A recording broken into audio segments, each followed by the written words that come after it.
I agree with you. There's definitely an ET presence. But until they end the truth embargo, all theories need to be on the table.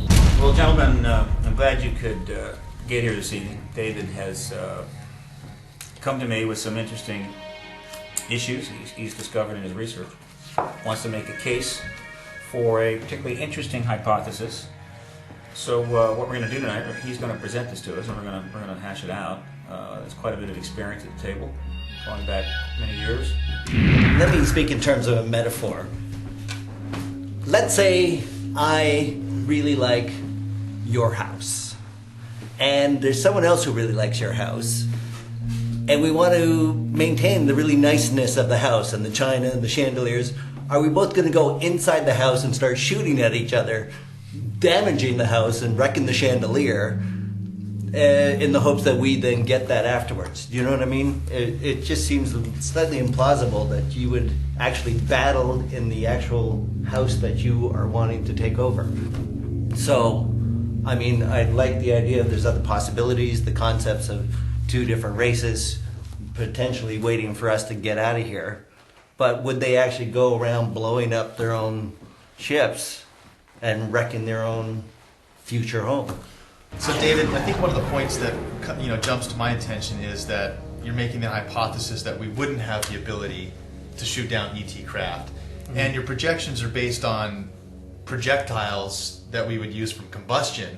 But there is clear evidence from the ufology side to suggest, like you mentioned through the Star Wars program in the Reagan years, my personal belief is that we've had weapons guarding Earth's protected atmosphere for decades, and that the Star Wars technology that was utilized in the Reagan years was not pointed down towards Earth at other continents, it was pointed out in a way at other objects. Mm-hmm. And so I would say that we should at least consider the fact that there are weapons and technology being used to, one, retrieve, track, and get our hands on these type of craft. We have people like Clifford Stone, who's come out of direct contact of saying, my job was to do coordinated landings, track down sightings of craft that have crashed, and then approach them and use procedural measures to, one, find out if it was safe to get in there and work within an environment that was in fact going to be considered alien.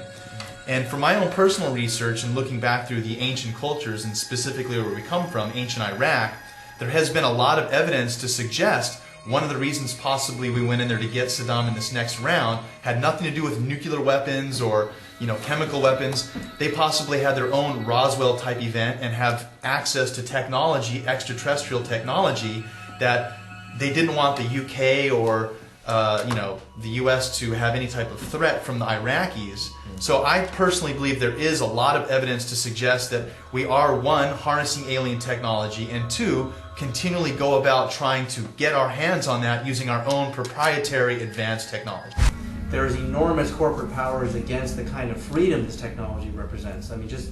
Yeah, well, I'm certain that we do have this technology. I've talked to people who've worked at China Lake who've seen these plasma weapons that they were told they were taken from UFOs. So, to me, it's not a question. Mm-hmm. I know we have technology that's being suppressed. Mm-hmm. And I know it comes from UFOs. And as far as the UFOs being hostile towards Earth, well, that's and human beings, the abduction, that's a whole nother... Not hostile towards Earth. I mean each other. That they're fighting each other over if even 90% of us. I think that's actually a possibility, because what we're dealing with, we know, are at least 4 or 5 major groups, which don't seem to be working together completely. Some of them do. The Greys, there's the Nordics, there's the Reptilians, the praying mantis type.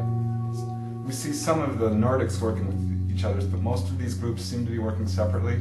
We can't even group these aliens into one particular genotype. It seems like there's a million different types of ETs working with a million different types of agendas, and I would be surprised, really, if they didn't conflict with each other. And I don't think that's very... Well, if we do go extinct, and there's only 10% of us left, and we lose our technology based on our infrastructure, I mean, you can't imagine them taking over 6 billion people right now, because they would have to have a Navy-sized fleet of thousands or millions of extraterrestrials to fight us. I mean, even if they had the ultimate weapon, what are they going to do? Nuke the whole planet so that nothing can live on it?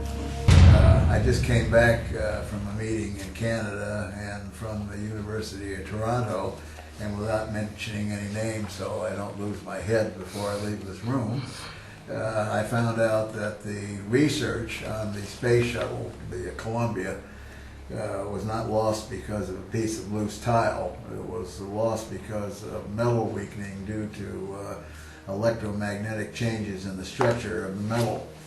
And this could only have been done in one way, and that was that the entity had to have been hit by some kind of electromagnetic beam weapon. So, yes, can we shoot down these weapons? Shoot down these entities with weapons? Yes, I think we can. Question number 2, are they shooting each other?